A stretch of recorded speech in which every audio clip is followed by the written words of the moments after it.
د زده کړې اساسي موخه دغه نه ده چې موږ ستاسې یوازې معلومات په یاد کړو یا هم د پخوانیو نسلونو کړنې او کارونه تکرار کړو،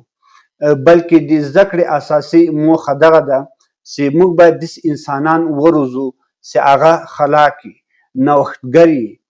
د مشکلاتو لپاره حل لارې پیدا کړي او نوي کارونه ترسره کړي. د زده کړې بله موخه دغه ده چې موږ باید ویښ او ژوندي فکرونه وروزو، داسې ذهنونه رامنځته کړو چې د پوښتنې کولو، د انتقاد کولو او د څېړنې کولو وړتیا ولري. هر څه باید په پټو سترګو باندې ونه مني، بلکې فکر وکړي، تحلیل وکړي او د هغو په اساس باندې پریکړه او فیصله وکړي. نو اصلي زده کړه دا ده چې انسان ته د فکر کولو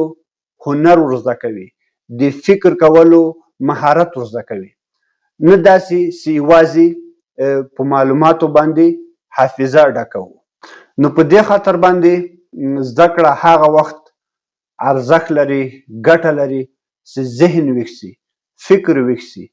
نه داسې یوازې له معلوماتو ډک شي.